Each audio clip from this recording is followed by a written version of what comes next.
그래서 손에서 거품을 우선냅니다.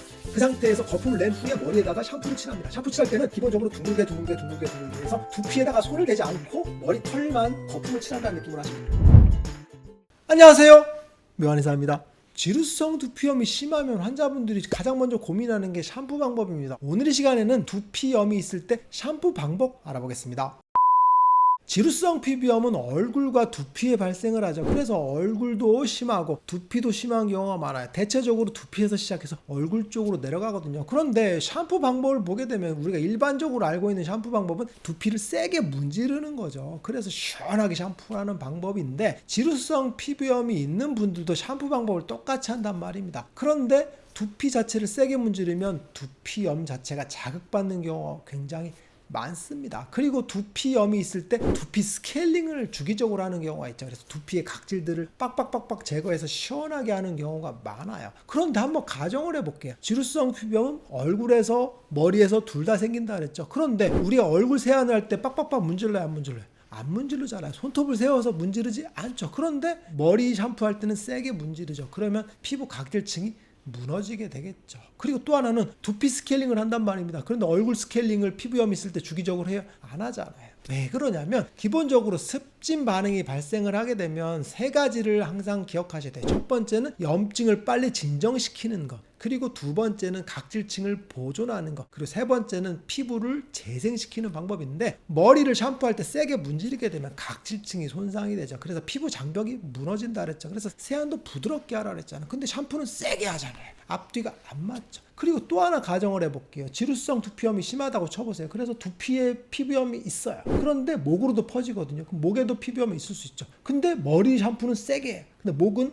살살살해. 앞뒤가 안 맞잖아요. 그죠? 불과 5cm 차이도 안 되는데 똑같은 피부염인데 관리 방법이 다를 수는 없겠죠. 그래서 요점은 뭐냐면, 습진이 발생을 하면 기본적으로 세안을 할 때나 샴푸를 할 때 살살살 해줘야 돼요. 첫 번째 원칙은 각질층이 손상되지 않도록 하는 방법이라 보시면 돼요. 그러면 구체적인 샴푸 방법을 한번 알아볼게요. 기본적으로 샤워를 할 때 샴푸를 하는 건 별로 좋지는 않습니다. 세면대에다 물을 받아서 샴푸를 하는 게 가장 좋아요. 왜 그러냐면 세척력도 가장 좋고, 그리고 헹굴 때도 잘 헹굴 수 있거든요. 물은 미온수가 적당하겠죠. 너무 뜨거운 물은 좋지 않습니다. 왜 그러냐면 탈지 현상이라고 해서 너무 뜨거운 물로 샴푸를 하게 되면 기름 성분이 다 떨어져 나가서 피부 장벽에 있는 각질, 세포간 지질도 날아가겠죠. 그래서 피부 자체가 더 건조해지는 형태를 보이게 되죠. 그래서 너무 뜨거운 물은 비추, 너무 차가운 물은 추워서 비춥니다. 너무 춥게 샴푸할 필요는 전혀 없거든요. 그래서 미온수가 적당하고 물을 적신 다음에 샴푸를 따릅니다. 손에다가 500원 정도의 양이면 충분합니다. 500원.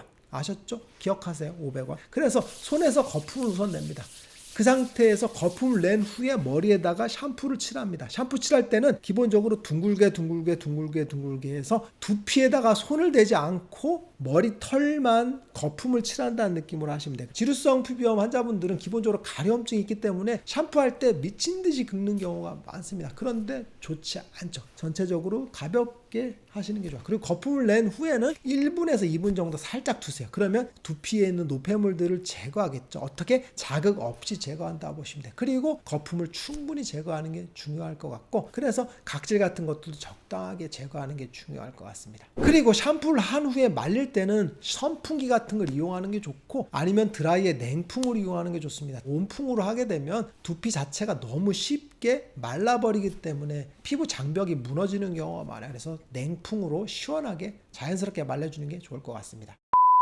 그리고 지루성 피부염 중에서 두 가지 예외적인 경우가 있어요. 첫 번째는 피지가 많은 경우가 있어요. 피지가 많은 경우는 기본적으로 샴푸를 할 때 피지가 적당하게 떨어지게 하는 게 좋죠. 그래서 거품을 묻힐 때 조금 더 시간을 갖고 더 부드럽게 문질러 주는 게 중요할 것 같아요. 그리고 샴푸를 한 후에 2시간 정도 경과됐을 때 머리를 만져보세요. 그런데 끈적이고 기름이죠. 그러면 피지 제거가 잘 안 된 겁니다. 그럴 때는 러빙 시간을 좀 더 늘려주시는 게 필요할 것 같아요. 그리고 두 번째 예외는 지루성 피부염 중에서 두피에 가피가 심한 형태가 있어요. 비듬과는 좀 다르게 가피가 심해서 딱지지는 경우가 있거든요. 이런 경우는 샴푸를 할 때 아무래도 이 딱지를 띄고 싶어 하십니다. 그래서 자꾸 띄거든요. 그런 문제가 뭐냐면 모근 자체가 딱지와 엉겨 있어요. 그러면 흔들흔들하면서 머리가 빠지게 됩니다. 그래서 탈모가 유발되는 경우가 많아요. 그래서 가피를 그냥 제거하면 안 되고 특별한 방법을 쓰셔야 돼요. 어떻게 하냐면 가피가 심한 경우는 사우나 같은 목욕탕을 가시는 게 좋아요. 그래서 목욕탕에 가서